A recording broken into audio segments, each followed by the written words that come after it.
Domaće životinje. Šta jedu i gde žive? Zdravo mali drugari! Hajde da pričamo o jednoj životinji koja se zove svinja. Hajdemo zajedno. Svinja. Tako je. A kako se svinja čuje? Hajde da poslušamo. Ovo je svinja. Inteligentna, punačka životinja sa kratkim nogama, velikom glavom i karakterističnom njuškom. Svinje su prekrivene grubom, kratkom dlakom. Rep im je često mali i uvijen u krug. Svinje koriste svoju njušku da bi rile po zemlji tražeći hranu. Poznate su po tome što su veoma pametne i društvene. Mama svinja se zove krmača.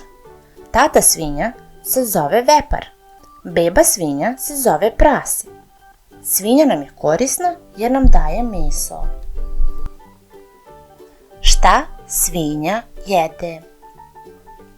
Svinje su svaštojedi, što znači da jedu skoro sve. One su na neki način čistači farme.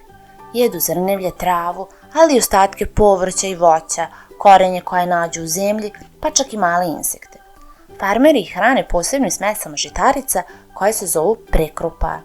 Najvažnije je da jedu puno i da imaju dovoljno vode. Gde svinja živi? Svinje žive na farmi, u kućicama koje se zovu svinjci ili obori. Svinjac je natkriveno sklonište, a ispred njega se obično nalazi dvorište u kojem svinje mogu da riju. Iako mnogi misle da su prljave, svinje se u stvari valjaju u blatu da bi se ohladile kad im je vruće i da bi se zaštitile od sunca. Čini mi se da smo svašta nešto novo naučili. Bravo za nas! A šta mislite, sa kojom ćemo se životinjom upoznati u sledećem videu?